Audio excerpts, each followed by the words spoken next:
রেস্টুরেন্টের মতো মশলা ভিন্ডি বানানোর জন্য আমি ভেন্ডিগুলো প্রথমে ধুয়ে ভালো করে মুছে নিয়েছি জলটা, তারপর লম্বা লম্বা টুকরো করে কেটে নিয়েছি। ভেন্ডিগুলো আমি কচি দেখেই কিনেছিলাম।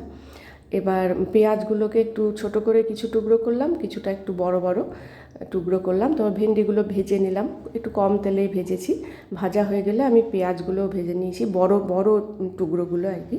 তারপর কড়াইয়ে সর্ষের তেলে শুকনো লঙ্কা ফোড়ন দিয়ে ছোট কুচি কুচি পেঁয়াজগুলো ছোট ছোট ওটাকে আমি ভেজে নিলাম। দিয়ে তারপর একটু টমেটো, আদা, কাঁচা লঙ্কা আর রসুন বাটা দিয়ে দিলাম। এর মধ্যে নুন একটু নুন দিইনি, হলুদ দিয়েছি। আর কাশ্মীরি লঙ্কাগুলো একটু জিরে গুঁড়ো দিলাম, দিয়ে তারপর একটু জল ছিটিয়ে দিলাম যাতে মশলাটা লেগে না যায় কড়াইয়ে। এরপর আমি ধনে গুঁড়ো দিলাম, দিয়ে তারপর আবার জল দিয়ে মশলাটা শুকনো শুকনো মানে করে ভেজে তারপর আর একটু জল দিলাম।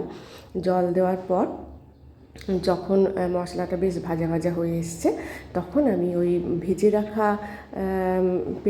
পেঁয়াজের টুকরো বড় আর ভেন্ডির টুকরোগুলো দিয়ে নুন দিয়ে এবার রান্না করলাম। রান্নাটা শুকিয়ে শুকিয়ে মানে জল শুকাতে হবে, ওতে ভেন্ডিগুলো আরও একটু ভালো করে সিদ্ধ হয়ে আসবে। এবার আমি ধনেপাতার কুচি দিয়ে দিলাম। ধনেপাতার কুচি দেওয়ার পর যখন দেখলাম হয়ে এসছে, তখন আমি সব শেষে একটু আমচুর পাউডার দিয়ে দিলাম। এটাতে বেশ ভালো একটা স্বাদ হয়। তারপর আমার রান্নাটা হয়ে গেল। এবার আমি প্লেটে সার্ভ করে নেব। রুটি দিয়ে খেতে খুব ভালো লাগে।